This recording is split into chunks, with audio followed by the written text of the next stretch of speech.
as a young person living with HIV. Once I know that I'm HIV positive, yes, it was hard, but after some time I accept it because I was just told by my sister that I'm like that just because it was difficult for her to tell me as well that I'm HIV positive. Because when I asked why am I taking these drugs, he was just saying, I don't want you to fall sick now and then. So I said, okay, fine.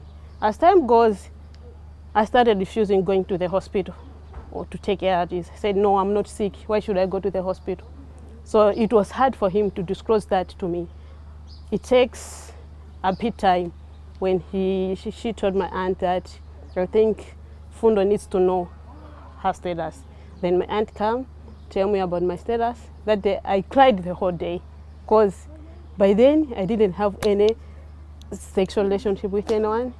By then I was in Form 2. So I said, wow. Of course, when they were disclosing, they started telling me, do you know how HIV is being spread?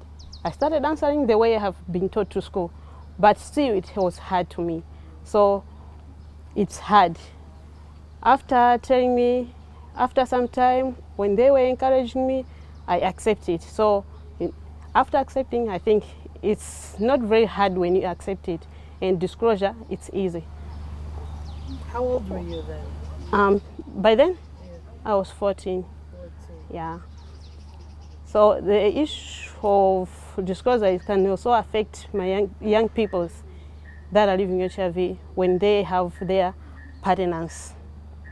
Let's say, for example, I myself, when I had my first boyfriend, my sister encouraged me that I should tell him about my status, but it was difficult for me up to the end that we reached about 6 months without telling him. Then I said, no, I have to tell him that I should protect him so that she should know about my status and maybe she can encourage me more on what should I do. Then I had to tell him. But the bad thing is, at the same spot, he said, nah, no problem, everything is okay, you are still mine, things like that. But after she went home, she sent a text saying it's over between us, I can't continue being in love with someone who is HIV positive, so it was hard. And it takes almost a week that I should be said, oh, fine, it's okay. Then I said I will never tell anyone about my status. But as time goes, after being in this organization of young people in HIV, after meeting my friends, I said, no, this is not an issue. Being HIV doesn't mean that that's the end of life. And also, I said, if I found anyone, before he deeply fall in love, I should tell him that I think you should know, if you say you really love me, know my status, that you should love me from deep down of your heart. What I can tell to my other young people that are living positive, they should know that there's still life even though they are HIV positive.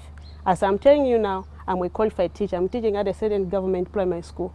Because that means if I was saying, that's the end of my life, that time when I was 14, I think I couldn't do more things. But I'm now a teacher. At the end of month, I receive my salary. I'm independent. I don't depend on anyone.